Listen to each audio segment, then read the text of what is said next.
Technology companies are increasingly and overwhelmingly powerful, but laws aren't the only way to push back on them. Tucker just spoke to someone who's written a book mocking Silicon Valley. Here's what happened. Power of big tech is not typically considered a laughing matter. A handful of big companies have destroyed a lot of people's privacy, threatened free speech, and in some cases empowered China at the expense of the United States.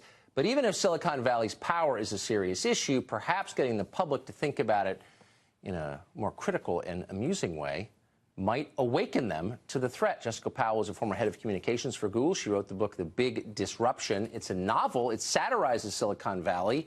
She joins us tonight.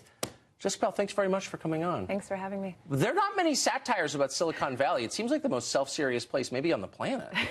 We take ourselves very seriously. Yes, because you're saving the world, right? It's not. Constantly. You're not just selling products. You're like We're saving the improving human nature itself. Every moment of the day. Do they believe that? I mean, I think to a certain degree they really do, and I do think there have been some incredible things that Yes. Silicon Valley's built. Well, I agree. Right? But I also think there's a certain level of hypocrisy in that we go out saying that we're doing all these wonderful things, and we don't always think ahead about the potential, the unintended consequences of what we build.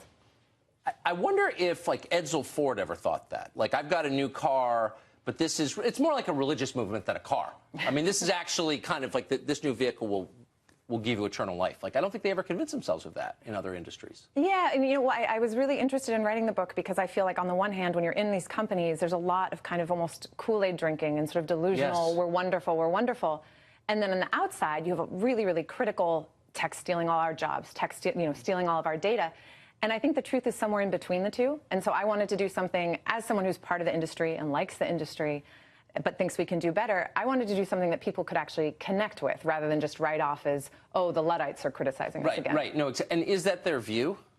I think there is generally a view that when people, particularly people who aren't engineers or who don't understand technology, when they come in criticizing you, they're just not sufficiently living in the future, thinking far enough ahead, We used to call that hubris. I don't know what we call it now. Innovation. Innovation. So because I was about to say there are so few novels in this genre, I think you may be the only occupant of the genre.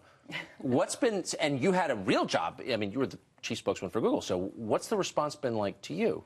I mean, I've had a lot of really positive emails from people within Google and from across the industry. The typical email tends to go, I'm laughing a lot, I'm cringing a lot, and I've been told there's a lot of conversations happening in the micro kitchens. Well, God bless you for starting those conversations.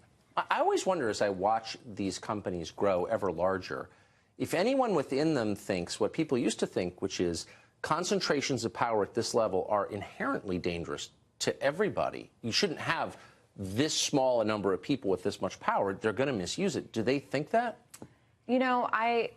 I think on some level they understand that. But I do think that on the whole, because everyone thinks that they're doing such good work, they think that whether it's the means justify the ends or they constantly are looking at what they're building and not looking at some of the negative consequences.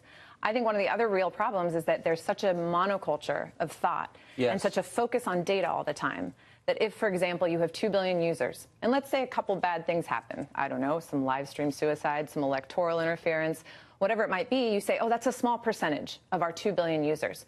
Well, a small percentage, say 0.1%, 0.01% of 2 billion, that's a lot of electoral interference. That's a lot of ethnic cleansing in Myanmar, right? So I guess that raised my last question, which is the most obvious of all, and you could answer this as a novelist.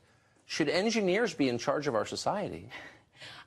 I love engineers. I think engineers are incredible, and I think some of the stuff coming out of the Valley is incredible. But I think you need more people at the table. I think you need more people that represent the outside world and not just a whole bunch of people that live in one geographic part of the world making decisions that affect everyone else. I hope they take your criticism seriously, because it's obviously meant in good faith and formulated with deep knowledge of the topic. And so I hope they listen to you. Thank you very much. Thanks.